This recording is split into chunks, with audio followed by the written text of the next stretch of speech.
All right. Good morning, everyone. Welcome to Sudbury News Talk on the morning shift. I'm AJ Walsh. Glad to be with you. Glad that you are with us. We are live on CKLU 96.7 FM. We are also live on Facebook.com/Sudbury News, YouTube.com/Sudbury News.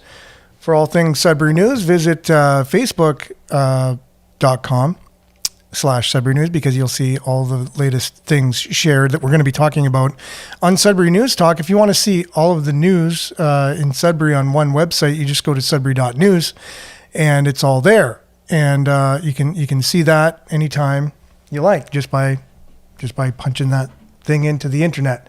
Anyways, thanks for being with us. I'll be with you solo today. Brian was going to join us, but unfortunately, he's not going to be with us today. Now, I'm looking for a story that I'm going to be sharing here and trying to get all things geared up as I am solo. I'm in the studio all week this week, so it's a different setup here. It takes a little bit of getting used to compared to my office, but you know what? We're going to get it done, and we're going to have a good time doing it. So hopefully today it'll be a good show. I know that, I know what the problem was. Yeah, we just got to get rid of some of these things, some of those things, and we are good to go. Anyways, so make sure to like, share, subscribe, follow, all of those things. So that way we can have have more people at the table for our conversations that we have. This is your show on your station, CKLU. You can stream us if you just click on the Radio Player Canada logo. Good morning, Diane. Thanks for being with us this morning. So the comments are up and working.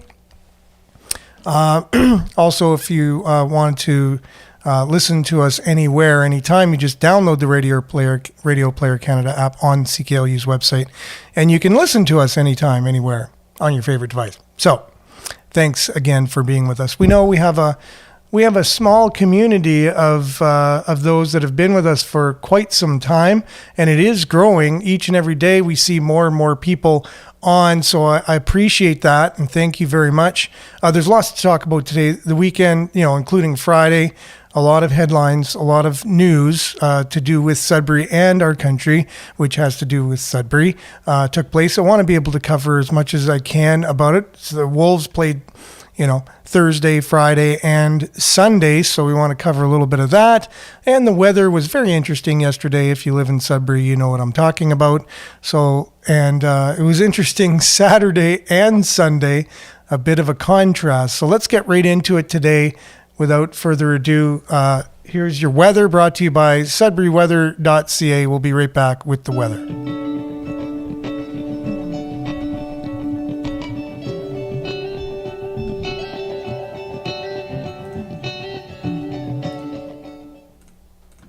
So currently it is -4, feels like -11. And so if you haven't gone out yet, or you've been sleeping since about 4 o'clock yesterday and you're just waking up, we got some white stuff out there. And today it will be cloudy, continue to be cloudy. The wind will be north, 20 kilometers, becoming light late this morning. The high -2, wind chill -12 this morning. And -4 this afternoon, with the UV index always low this time of year, 1. Tonight, partly cloudy, becoming cloudy this evening, and wind will be up to 15 kilometers an hour, so not very windy. The low will be -6, but the wind chill will feel about -10. And then Thursday, overcast, the wind southeast 30 kilometers, gusting to 50.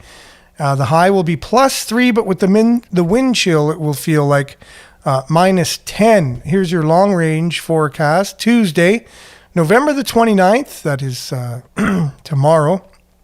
Like we said, it's overcast, +3, but it'll feel like -10. Wednesday, calling for periods of rain. So aren't we getting a mixed bag these days? Saturday, record setting as far as, in the last 10, 20 years. 70 years is what we'll cover here in a second. Sudbury.com reporting on that. Thursday, though, chance of flurries, -2, 30% chance of flurries. Friday, cloudy. Saturday, chance of flurries again, high of -2. And then Sunday, also chance of flurries. So we got the weather now. There's no doubt about it. Here's a look at your satellite just before we get to some of the information we have on our Saturday and how warm it was. So Saturday was very interesting. Sudbury.com on their Good Morning segment on their website basically said, did you enjoy that lovely weather on Saturday? If you thought Saturday was just a perfectly nice, mild day in Sudbury, you might be an astute weather observer. It might have been the nicest weather on November 26th in the past 10 years, ... Or it may have been the nicest November 26th weather in the past 70 years. It all depends on your research. Environment Canada has confirmed that Saturday afternoon was an unusually warm high temperature for the final week of November in this part of Northern Ontario. Whether it was a record depends on which database you refer to. The Federal Weather Agency has a webpage for almanac averages and extremes, which shows the record high temperature for the area described as Sudbury A on November 26th happened in 2022, which was a Saturday, which I would think that was this year, right? Because we are November 2022. The database showed weather records from 2013 to 2022. Environment Canada said the temperature reached a high of 9.8 Celsius. The website also showed that this was the highest temperature for November 26th in the past 10 years. I think it was a record. It was a record warm day. I'm just going to call it. Beautiful day. And I think they reached like 20-something in Espanola. I was there for the Santa Claus Day parade. Basically, it was a modified parade where everybody had stations, like the different businesses or organizations. They had displays, and they were giving out things, maybe candy canes. I know we were giving out popcorn, and the kiddies with their parents or families or guardians would drive around and go to each station, and there could have been activities at them. There was goodies, like I mentioned, and yeah, it was a great time. The weather, like, we basically didn't even need a jacket, and it was in the evening. It was beautiful, and yeah, in Sudbury, it was the same. Now, yesterday, totally different. I don't know where that came from. That totally caught me off guard. Blizzard conditions, road conditions were atrocious. I had to go out and drive in it for a while, and then came back, and then was wondering why I wasn't seeing more people in the ditch. It was absolutely terrible. However, I got to hand it to the trucks were out reasonably early enough in it. I mean, they waited a bit for it to accumulate, but they were out. Salt trucks, plows, they were out. And anyways, the roads were really bad, even with them out. It was just bordering on 0 degrees, and it was a thick, icy, heavy snow that once it hit the ground, it stayed icy, just very, very, very hard to drive in. Anyways, if you were out there, hopefully you got to where you were going and made it home safe. Yeah. So anyways, terrible weather yesterday. So you had the record-setting beautiful temperatures on Saturday, and then you had very seasonal, terrible weather the next day, especially for driving. And then now we're basically welcome to winter, I guess. We're going to have the whole mixed bag of, they're calling for possible rain early in the week and then turning to snow. So it's making a transition. It's mild, though. It's mild, but it doesn't make for good driving conditions. Anyways, that's your weather, brought to you by SudburyWeather.ca. It lands on our Sudbury.news website, and we're doing our best to make that that website as good as it possibly can be for you, for a resource if you want to get everything local. Catch that on Sudbury.news. We'll be right back with some Sudbury sports right after this.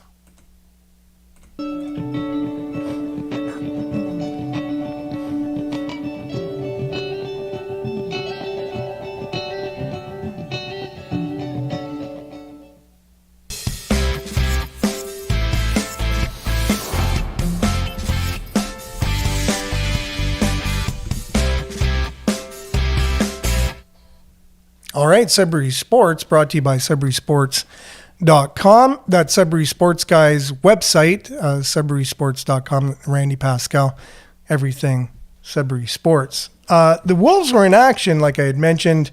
They were playing against Peterborough on Thursday. They played the Kingston Frontenacs on Friday, and then they were in the nation's capital yesterday. So, unfortunately, the Wolves yesterday, we'll just go with Randy Pascal's reporting here. Headline, the Wolves settle for a 500 weekend with a loss in the nation's capital. So, spoiler alert, they lost in Ottawa. Sudbury picks up 3 of a possible 6 points on the road.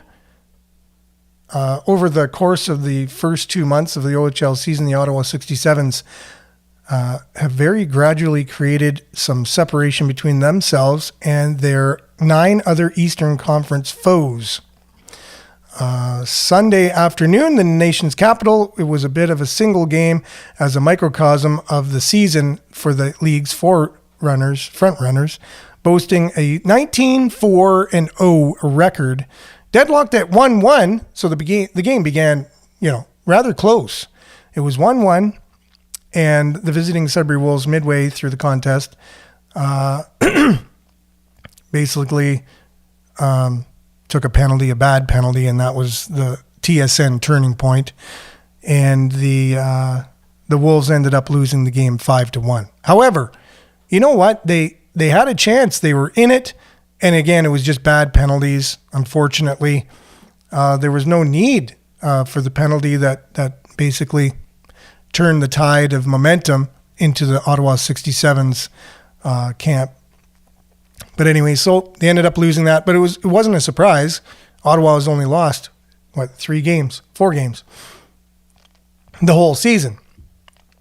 After picking up points in their first 2 stops on a 4-day Eastern Ontario road swing, bouncing the Peterborough Petes on Thursday, they beat them 6-4. So they were down, like we mentioned on Friday, 4-2 at one point, and came back to beat the Peterborough Petes 6-4, and then basically dropping the 5-4 decision in overtime against the Kingston Frontenacs on Sunday, which was a better game than when they lost to them 6-2 here in Sudbury a few days before that. So, they were going into Ottawa with a lot of hope that, they could at least tie them possibly and get a point. And it was looking like that until the bad penalty, unfortunately. But on a different note, the Sudbury Cubs are really tearing it up. They won their last game against the Blind River Beavers 5-1, same score, but they came out on the winning end there. The Sudbury Cubs having a stellar season. Sudbury Wolves still trying to find their game. Hopefully they will find it, and that's that for your sports this weekend. Sudbury Sports brought to you by SudburySports.com. Randy Pascal, that's Sudbury Sports Guy, his website. All things Sudbury Sports. We'll be back right after this with news headlines, and you'll want to stay tuned because there's lots to unpack.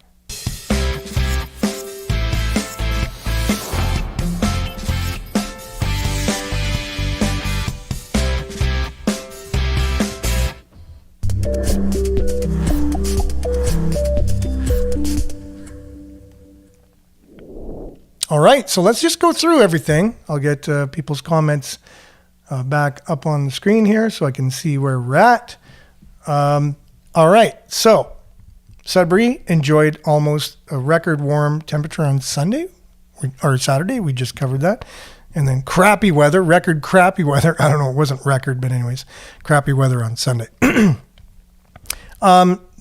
This was what was going on Friday after our show in the nation's capital. Wolves were playing on Sunday, but on Friday, our prime minister was in the hot seat testifying at the inquiry into whether or not there should have been an emergency.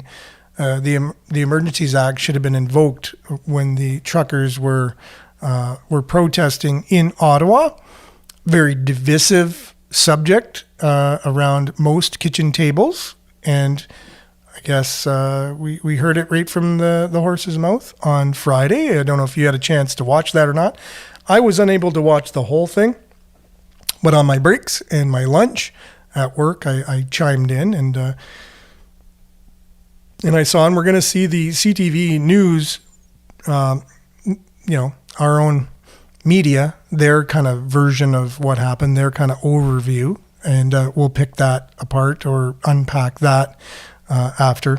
So, so here you got it. Trudeau in the hot seat. Love that picture, by the way. That is, to me, that's our prime minister at his best. He was in his element. He was fearless at the inquiry.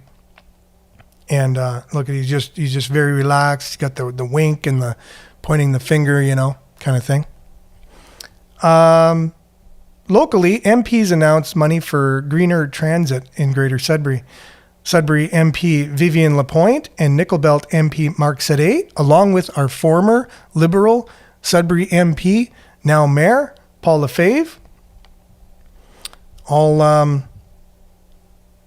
in agreement for a almost $160,000 report to see if Sudbury is ready for electric buses. One report I read on the Sudbury Stars website, Sudbury Stars Facebook page was, really, is it that expensive for a report? But that was the one comment I read. I tend to agree. That seems very expensive for a report to see if the city is ready for electric buses. I don't know, put a charging station at the main depot. What other than that would you need to be ready? And then as long as you can charge the buses up,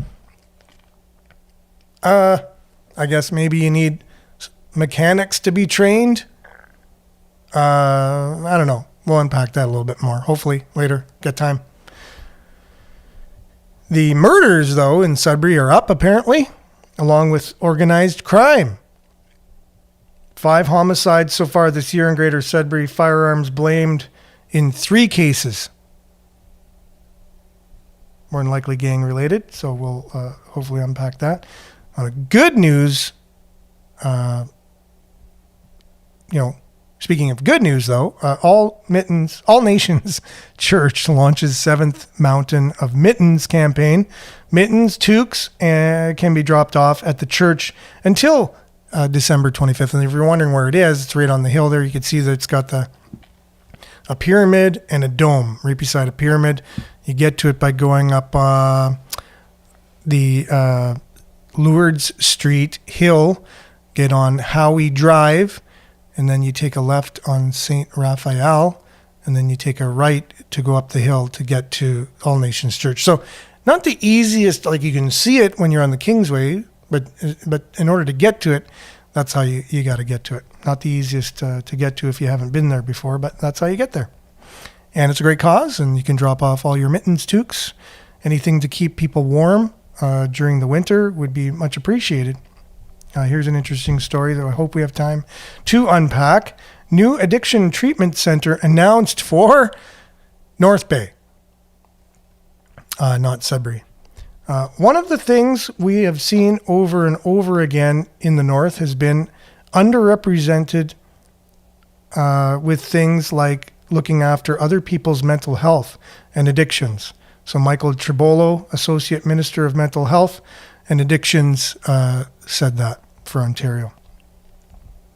So North Bay Treatment Center, I think there's 50 some odd beds. They have trained staff to help people get through their addictions. In Sudbury, we just keep them addicted by safely injecting them. A little bit of different philosophy going on there. So they're going to try and help them through it and hopefully get them unaddicted. In Sudbury, we're just at the keep them addicted stage so they don't die while they're injecting themselves stage. Hopefully we move on and take a little page from North Bay, which would be really nice. Just my opinion there. So, okay. So here's a comment from Wayne. He says, feeding these people drugs is like serving booze at an AA meeting. So I tend to agree on that one. So Natalie's chiming in, hopefully with some other information that will be helpful. We get crumbs from the province because we have an NDP. Yeah, that's true. We have NDP representation in Sudbury, and we have a conservative. The Conservative Party in power for the province. That is true. Vic Fideli is from North Bay. That's true. Does that mean though we couldn't have a treatment center here? Like, I thought the NDP was in favor of a safe injection site where it is. I saw them there in the opening ribbon cutting and stuff. And as far as I know, they're very much in favor of the safe injection site. And I don't know if they were vying for a treatment center at all. But Natalie also says, no matter what we ask for from the province, we're fed crumbs, I believe you meant to say, for sure. Now that it is political, you are right. So who you vote for actually makes sense. So we've always voted for NDP here. So it's I guess, you get what you vote for, right? So if you have, a lot of times you want to be strategic, and that's what I was saying. At least if we voted for Conservatives here, we could have a better state of affairs here. But now on the federal level, we have a mayor who's Liberal, who just announced that he's working together with the Liberal MP of Sudbury, his former station, and then the Liberal MP from Nickel Belt. So you see on a federal level, with all the federal dollars we're going to get now, we can't really complain on that level. So if there's anything coming through federally, now I know there's different mandates from, there's different provinces are in charge of certain things. The feds are in charge of certain things. But on a federal level, we cannot complain one bit. We have a former MP in the Liberal Party. We have Justin Trudeau and his Liberal government in a coalition with the NDP in the federal arena. And so federal dollars there's no crumbs in terms of federal dollars coming here with that. Now in the province, you're right. That is the way that it is. It's not for the lack of asking. We just get passed over. We do get federal support for sure, but we need provincial money for healthcare and homeless initiatives, correct? Well, how did we get the safe injection site then? And how do we get the funding for that? I know a lot of people fought for that. And so we could have also, fought for the whole enchilada as well. I don't know if we're fighting for that. I know what's the vision? Who's got the vision for what we want for Sudbury's homeless? Who's got the baton for that? I haven't heard a concise plan of what our city wants to do in terms of our homeless or addictions, right? I haven't heard it. What are we fighting for the province? What have we been asking for? What kind of funds are we asking for? For what? So I'd like to see that. That would really help, right? So once we see that, then we know what they're turning us down for. Are we asking for a treatment center just like North Bay and we were turned down for that? I don't know. When did we ask for that? We got a safe injection site. And Timmins got a safe injection site too. I don't know. Could we have just asked for a treatment center? I don't know. Who's asking for what? Where's it coming from? So we need to see what we're being turned down for when we're asking, and go from there. But again, it is political. It does depend. Parties will kind of try and teach other parties lesson, which is not great. It's one of the downfalls of our system for sure. Like instead of just doing good and helping each other out, it's like, well, you're a different party, and so I'm going to teach you a lesson and blah blah blah. So it's just really not cool. There's also different ways of going about things when you get political. Conservatives tackle problems much differently than liberals, than NDP. They tackle problems differently. It's the whole teach a man to fish or enable people. There's that whole thing, right? How do you treat the poor? Do you enable the poor, or do you try and help them to get through it? Like a treatment center is trying to help somebody get through something to help them become not addicted at the end. And then the other one is let's help them with their addictions and safe so they just don't die while they're being addicted. So enable them is one philosophy, and then help them to recover is a whole different philosophy. And so you got to understand the philosophies of the parties too, to understand how they deal with problems. Okay, so next comment from Natalie. Safe injection site funded municipal dollars.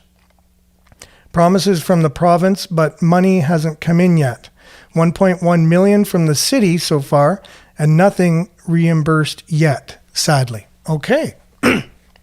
So the money was promised. So just got to wait for that then. And then who's putting the pressure on them in order to come clean with their promises, right? So again, I'd love to see this dialogue. I'd love to see where this is going wrong, because the political arena is very, like if you watch anybody, in Toronto, in Parliament, discussing things, it's like a bunch of teenagers in the household arguing about who took my shirt and I didn't do it and yes you did, and it's it doesn't seem very productive. And so this stuff does happen politically, and so it is what it is. North Bay has a conservative. They vote conservative quite a bit. Conservatives are in power, and so you are going to see people of the same philosophy kind of getting things done. And then there are those political things too, that the bad side, when people do things just to spite. And I really, I'm really against that. Spite is a terrible thing. And if we look inside ourselves, we do things to spite all the time. Well, you didn't do what I said, so I'm going to do something to inhibit you or teach you a lesson. That's spite, right? And it just doesn't work for anybody. It doesn't help anybody at the end of the day. It doesn't help ourselves. It doesn't help the people we're trying to teach a lesson to. We just get over that and start working on the problems that we share and try and get solutions that are the best for humankind, basically. We see all these crosses on the corner of Paris Street and Brady, and they just keep, I don't think there's any more room. I think we just reached capacity there. And that's a terrible, terrible situation.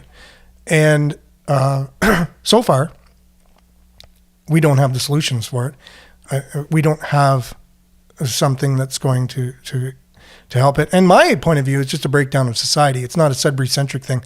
You look all around the world, and the world is having that problem. And so it's not a Sudbury problem. And it's the breakdown of our society in terms of the family to begin with, which then results in people looking to other places for nourishment, nurturing, and love. And if you can get that from a substance, then you're going to turn to that. Excuse me, instead of a mother, a father, a brother, and someone that you can, that would really help you, and a support group around you. And that's a direct goal of the Marxist movement, the postmodernist movement, which is run rampant in our universities. It teaches us that Marxism is the way to go. And the main goal in the Marxist manifesto, the Communist Manifesto, Karl Marx and his friend, basically says one of their main priorities to break down the nuclear family and get rid of the nuclear family, and have the state run, model where the state is your parent. And unfortunately, the NDP, that's what they're all about. If you ask anybody, they would lean more towards that document as a manifesto of the way that they run their politics. It's just something you don't come out and discuss, which I am. You just come out. I just came through university.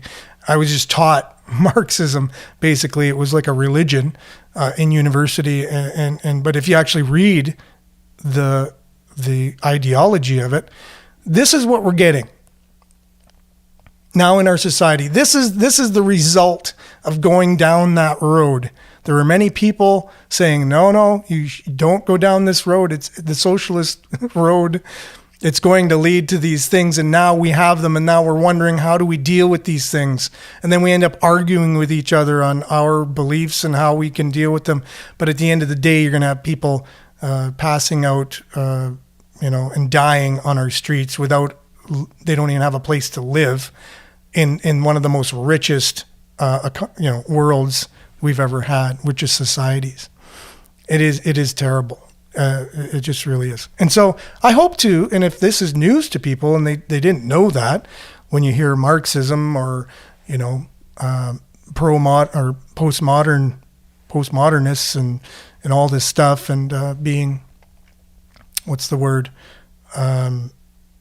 Progressive. If you're really progressive, you want change.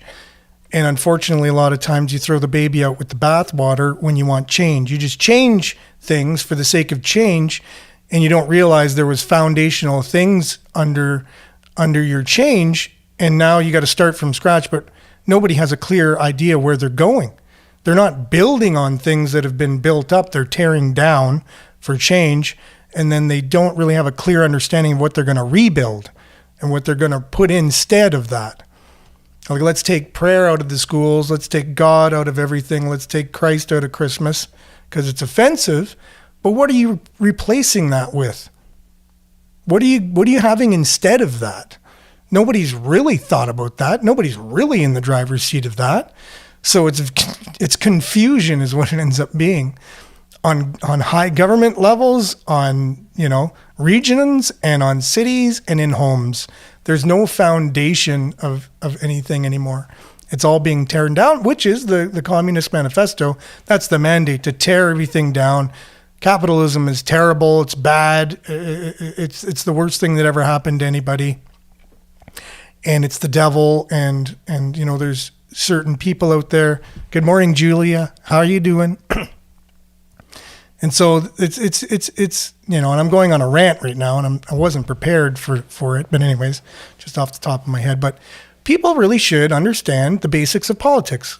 Which parties, what do they believe in, and why do they believe it? And each party, just to let you know, because I've done that, has good and bad things about it. So you want to pick which ideology has the most good in it, because it's not all good. On this earth, it's almost it's almost impossible to find something 100% good. It's always a mixture. The yin and yang symbol, it pretty much sums up the world. There's good and bad in everybody. I almost want to break out in song with Stevie Wonder, kind of coined it there. And so, on the highest levels, you got that. But we really don't understand politics per se. Like, what's the difference between conservatism, liberalism, NDP, Green? What is right? What is left? What does it mean? We really don't understand that here. We vote for people because of their hair in this country. And that is dangerous when people don't understand politics to begin with, or what it's all about. Like, they don't really know what you're voting for. And there are parties and there are people that like that. They like the fact that people don't really understand it, because they'll get votes either way. They understand how to get votes, and they really don't want the population understanding the difference between things, because it's all about power and who's in power and staying in power.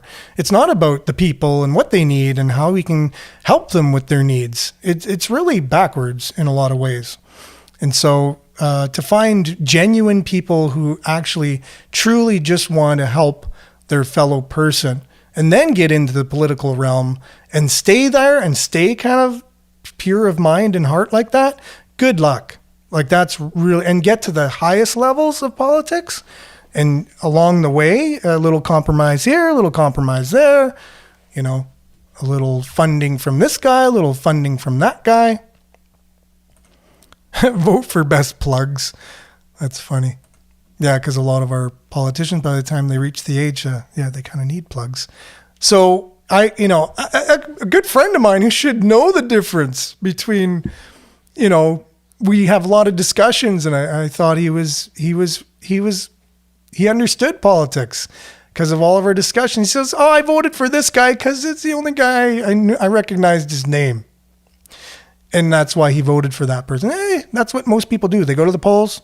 They don't really do much research. They ask their cousin, their friend, their spouse, "Who are you voting for?" "I'll vote for whoever you're voting for." That's our democracy. So if you're good at PR, and you got nice hair, and you know how to kind of talk, you know how to talk, and you know how to play a game, you can get to a high station of power. And that's kind of dangerous when you really think about it. Because what do we put in these people's hands? We put the power to make laws and to have authority over us. And it really does affect our lives. It affects your life, who you vote for. And not understanding what they stand for will affect your life. And it might hurt your brain to do a little bit of research into things like this. And then another thing, which if I'm already on a rant, I might as well keep going. This computerized voting has got to go. We have to eliminate every means of something happening where of voting can be manipulated in any way, shape, or form. It's got to be the most pure way that nobody would, there's got to be checks and balances in every way, shape, or form with our elections. We can't sit for a second and think, is there a way that could have been manipulated? Other than someone lying. That's the best form of manipulation. Just lie your way, and then someone believes you. Well, they can vote for you. At least you're a good liar, and they get what they deserve. So they weren't able to see through it. They didn't do the research. But that's fine. At least they really voted for them. But if there's other things involved with our elections, which there's good arguments for. If you have computerized voting, it's not 100% unhackable. It just isn't. And for anyone who says that it is, computers have the ability to be manipulated, especially if they're plugged into the internet, which a lot of them are. And so, our voting was over the internet, for crying out loud. You don't think that could be compromised in some way, shape, or form? So we need voting that cannot be compromised, and everyone knows it, and it is so transparent, and it is so, you just have all confidence in it. Then let the games begin. But we're not going to see that, and I think that the degree of being in the temptation of wanting to stay in power for all that power brings to all the people that are in power is too much for them to want to have open and fair arenas where people just get elected on the right, just because of their ideology or because of who they are or whatever. Just let the chips land where they may on the people. So there's all kinds of things going on. Anyways, I digress in many, many ways, and it gets, it's not all that Sudbury centric after a while. But I wanted to get to Justin Trudeau and his, he was at the inquiry in the hot seat. And so here's CTV's take on Justin Trudeau, our fearless leader, in the hot seat at the inquiry. And CTV's got that right here for us. Good evening, everyone. Canadians were given a rare view into the decision-making process at the highest level in Ottawa today. The Prime Minister revealed what led him to invoke the Emergencies Act for the first time ever.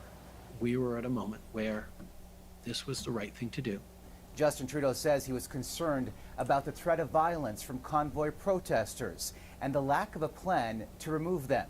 Trudeau was the final witness at the inquiry. CTV's senior political correspondent Glenn McGregor takes us through his testimony. Passing a handful of protesters on a street once jammed with big rigs, the most anticipated witness arrived. Our next and final witness is Prime Minister Justin Trudeau. The highly unusual appearance at a commission of inquiry by a sitting Prime Minister began with Justin Trudeau describing how he got a picture of the early days of the Freedom Convoy protest from Ottawa area Liberal MPs. the intimidation and harassment of people for wearing masks, to a very concerning story about folks disrupting the nearby homeless shelter and soup kitchen. A reminder, he said, of the election campaign 4 months earlier. The intensity, the anger, the hateful rhetoric. After the first weekend of the protest, he spoke with newly chosen interim Conservative leader Candace Bergen, who had publicly supported the convoy. She told him she agreed with his goal to get protesters to go home, according to a transcript of the call. With blockades cutting off crucial border crossings, Trudeau spoke with the U.S. president. I wanted to reassure President Biden that Canada was going to be able to solve for this. Trudeau worried about the possibility protests could turn violent. We saw trucks used as potential weapons, certainly in Ottawa, with their presence in unknown interiors.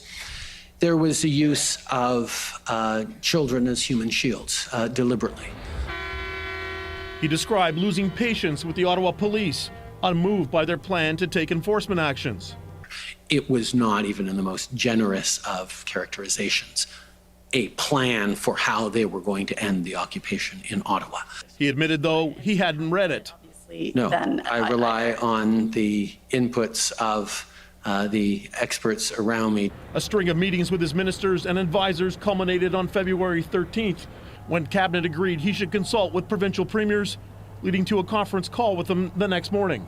I went around the table across the country to hear from each of them on their reflections, their inputs, their concerns. Then Trudeau received the decision memo from the clerk of the Privy Council. I did not make up my mind until the note from the clerk was in front of me, and it was in black and white that the public service made a formal recommendation that I invoke the Emergencies Act. Before signing the order, he said he considered what might occur if he didn't.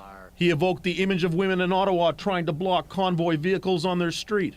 How would I explain it to the family of a police officer who was killed, or a grandmother who got run over trying to stop a truck? Trudeau was asked why he never offered to meet with anti-mandate protesters. It was clear that it wasn't that they just wanted to be heard. They wanted to be obeyed. In cross-examination by a lawyer representing convoy organizers, he was pressed about comments that had so inflamed them. And calling the unvaccinated racists and misogynists. I did not call people who were unvaccinated names. When did you and your government start to become so afraid of your own citizens? That's a very I am unfair. not, and we are not. The remark provoking an outburst in the hearing room from convoy supporters. Thank you. If there's any more trouble, that side of the room is going to be expelled. On the central question facing the inquiry, whether to use the law for the first time in its history, the Prime Minister said he had no doubts. I am absolutely serene and confident that I made the right choice. With the hearings now wrapped, Commissioner Paul Rouleau will write a report that could suggest changes to the Emergencies Act and possibly reveal whether he shares the Prime Minister's assessment that invoking it was the right choice. Omar. A significant day at the inquiry. All right, Glenn McGregor. It was a significant day. Very historical, too, because how many times do you get a prime minister up answering questions from lawyers on decisions that he made? But he is the most investigated prime minister out of any prime minister we've ever had in the history of this country. Scandals, the Wee scandal, the fact that he dressed in blackface more than one time in his life, having to apologize for that, going abroad and doing things abroad that other countries find offensive, all kinds of things. But actually being investigated by the RCMP more than any other prime minister as well. But here he is. He has to. I didn't realize this, but anytime a government enacts the Emergency Act, like invokes it, I guess, they have to go through an inquiry afterwards. They can't just invoke the Emergencies Act and it's fine. So this is a normal procedure to do. And I don't know how all you feel about the testimony. This was a really great piece by CTV, though, for the Prime Minister. If you could take all of the best answers that he took and looked the best, they definitely picked all of those, and didn't do what journalism actually should do. When he said he didn't call these people misogynists and racist, and he just denied that, they should have actually shown when he actually did call them that, because he did, and he lied. So a real journalist would have just put up when he did say those things. And then he said, what am I to tell when a police officer gets killed? Well, no police officers were killed, or a grandmother that's run over. The only grandmother that was run over was by one of the horses coming into the blockade, ran over an elderly woman and injured her. So again, right, just why wouldn't they just call out certain things like that, like when he's, to be a journalist, but that was kind of like a, more or less like a North Korean style propaganda, if that was, Chinese, Russian, more of a communist kind of state media piece for their leader. That's what that kind of resembled to me, because they didn't show two sides. They just showed one side. And that's fine. I mean, it is what it is. It's state media, right? They are mainly funded through the state. Like, they get a lot of grants and just free money. Millions and millions and millions, hundreds of millions of dollars have been given to media through our federal government. So that's exactly why they report the way they report. Because why would I bite the hand that feeds me, right? Like, why would that's my paycheck. I would never say anything. I would get a phone call. Oh, your funding's been cut. Oh, why? No, you did this particular thing, not the thing we're doing it for. We talked about spite before, and spite is found in politics all over the place. So you did this report, and we kind of told you not to do things like that. They're not going to say that. They're going to say, oh, some technicality. You didn't sign the papers properly, so you won't be getting your funding this year. And that's what happens. And they know that. They can't really go to bat. So now we lose our journalism in our country, the watchdogs that are supposed to be able to really give us the real story. And I love in that story how he said, oh, they were dangerous, and we were fearful. And then it showed a trucker just smiling and honking his horn. And people were afraid. They were using children as human shields. They were using children as human shields. A lot of them went there with their families, I think. It depends how you word it, right? So some truckers, which they do anyways. I remember going on a trip with my neighbor in his truck. We went down to Detroit, and we were kids in a truck, and he took us on a trip. So a lot of these people knew this was going to be a long protest, and so they went with their families. So you can word it as people took children as human shields, but you can also say, if you're a journalist, however, a lot of the people brought their families with them, and so the Prime Minister views it as human shields, which he's entitled to do if we're in a world that we can still, speak openly. That he said that to Xi Jinping in the Asian Economic Conference when he was basically, he said some things to the press that he shouldn't have, and Xi Jinping basically gave it to him. And he said, no, we believe in an open dialogue in Canada, which I was really surprised that he said that. I didn't think he actually believed that, because many countries actually didn't want Prime Minister Trudeau there, in Europe especially. You wouldn't have seen this in any of your media, but if you go on social media, you can see a lot of European leaders saying he has no place here because he's doing to his own citizens the things that he's telling other countries they shouldn't be doing in terms of human rights and things like that. He was not welcome anywhere after that. And it was really a black mark on our country worldwide from our Prime Minister. And there's going to be more of this to come, by the way, because they're planning on doing some pretty incredibly terrible things in the future, and we want to make sure that we get all our ducks in the row and we're able to report on it properly. Because like today, like I went on this little bit of a rant that I wasn't prepared to do, just speaking off the top of my head. If I was to come prepared for that, I would have the documentation, the quotes, and a little clip from that and whatever. And I'm doing this volunteer, by the way, too, right? This is just, I have an hour in the morning where I get on and I try and be as prepared as I can. Hopefully, someday I'll be able to do this on a more full-time basis, and I'll be able to have the time to actually do proper reporting. Other than this, it's just basically we're having a conversation, we're looking at the news, we're trying to unpack it, and things like that. But if I came a little bit more prepared, I could actually be a little bit more educational as well. So moving on, Sudbury Greater Police are looking for a missing teen. I haven't heard anything on this. And this was back on Friday, I believe. 16-year-old Braden Jordan, 6 feet tall, shoulder-length brown hair. It's a picture of him. Anyways, it might have already turned out favorable, so I'm just mentioning this. I haven't heard anything since, so if you do know anything. Teacher accused of sending students sexual social media messages. Teacher under investigation was employed by Rainbow School Board. At the time was alleged to have texted inappropriate social media messages of a sexual nature to students in 2019 while employed with the board. Faced disciplinary hearing by the Ontario College of Teachers. So if you click on the story, you can read more into it.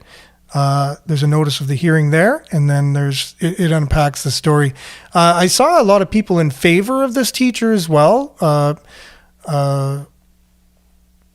Basically pointing to the fact that he might not have done what he's accused of doing. So if you want to know more about that, just look into it. You don't want to have someone guilty before you hear all the evidence.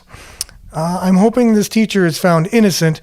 I'm also surprised the police never received any complaints regarding this situation. So that's one of the comments. I don't believe this is true. When I knew him, he was one of the good guys. Crazy. Okay, that doesn't mean he didn't do it, but at the same time, it sounds like you never know, right? People have been accused in the past and have been found innocent. So you don't want to jump to conclusions until you get all the facts. Fears of Lorraine Street project unfounded, city official says. Neighbors remain concerned about the transitional housing facility Greater Sudbury intends on building right off of LaSalle, by the LaSalle extension there as you go towards Collège Boreal. If you're coming from LaSalle or New Sudbury, let's say. So while many residents on LaSalle Notre Dame area still have concerns about the facility to help homeless people taking shape in their midst, city and health officials stressed Wednesday they have little to fear. Often, people worry that transitional and supportive housing will lead to reduction in property values or increase in crime rates, said Steve Jacques, manager of community development at public engagement session at Collège Boreal. These issues have been the focus of many studies in Canada and the US, and those fears have been unfounded. Well, we'll have to see once it's built. So this is the only thing you can do when someone makes a claim like that there's going to be, the property values will stay the same when this transitional housing gets built there. And there'll be no more increase in crime in that area. We'll just have to see after it's built, because it's getting built. So, and many of the residents said they were surprised. They just, out of the blue, it came out that council had voted on it and they weren't consulted. And so that's what I've heard from a lot of the citizens around there, that it just felt like they were blindsided, that this thing was just all of a sudden there and they really had no input. And now, if they did have input, do you think any of them would have been in favor of it? I don't think so. So I think the powers that be possibly knew that, and that's the way that it goes. So there's your news headlines and much, much more. Sorry about the huge rant today. I wasn't expecting to do that. I wasn't prepared, and sorry, Natalie, too. So there are many, many issues when it comes to politics, and knowing all the facts is really great. So if we delved into the fact that the Conservative government is holding back funds that they promised to the city, then that's an issue for sure, and we got to look into that because that's definitely not right.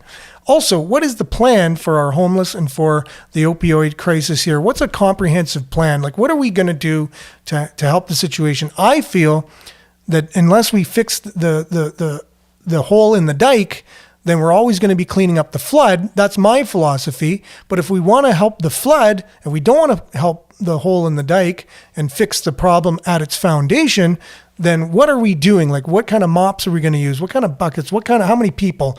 What are we going to do to continue to clean up the flood? If we're not going to look at the hole in the dike, then I want to know that. What's our plan? So there you go. That's all the time we got today. We'll be back same time, same place tomorrow. Stay tuned now for Earshot Daily on CKLU. Thank you, everyone, for commenting, and thank you, Natalie, for sharing that much needed information. You definitely will have your finger on the pulse, and being part of City Council, you'll know more and more, and so you become a huge value to this show and this conversation, and we do appreciate that. So thank you very much, and thank you all for watching, listening, and we'll be back same time, same place tomorrow. Have a great day, everyone. Ciao.